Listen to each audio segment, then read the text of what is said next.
ఇక ఉపాధ్యాయుల సమస్యలపై పోరుబాట. ఈ నెల 23న అధికారులు, ప్రజాప్రతినిధులకు వినతులు. 28 నుంచి మార్చి 31 వరకు వివిధ దశల్లో ఆందోళనలు. ఏప్రిల్ 4న విజయవాడలో మహాధర్నా. బహుజన టీచర్స్ ఫెడరేషన్ వెల్లడి.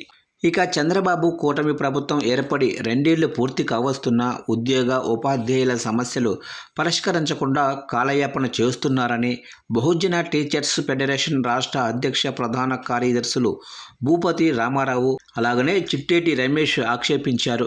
సమస్యల పరిష్కారమే లక్ష్యంగా బీటీఏ ఆధ్వర్యంలో దశల వారీగా చేపట్టనున్న పోరాటాల కార్యాచరణను శనివారం వెల్లడించారు. ఎన్నికల మేనిఫెస్టోలో ఉద్యోగ, ఉపాధ్యాయులకు ఇచ్చిన హామీల అమలుపై ఎలాంటి స్పష్టత ఇవ్వలేదని వారు మండిపడ్డారు. పీఆర్సీ కమిషన్ నియమించకపోవటం, మధ్యంతర భృతి ప్రకటించకపోవటం, 4 పెండింగ్ డిఏల మంజూరు, తమకు ఇవ్వాల్సిన 34,000 కోట్ల బకాయిల విడుదలపై ప్రభుత్వం స్పందించటం లేదని ఆగ్రహం వ్యక్తం చేశారు.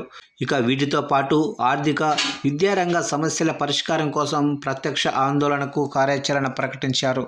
ఈ నెల 23 నుంచి 25 వరకు జిల్లా స్థాయిలో అధికారులకు, అనంతరం ప్రజాప్రతినిధులకు వినతి పత్రాలు అందిస్తామన్నారు.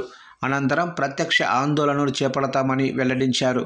ఈ నెల 28 నుంచి మార్చి 31 వరకు వివిధ దశల్లో నిరసనలు చేపడతామన్నట్లు తెలిపారు.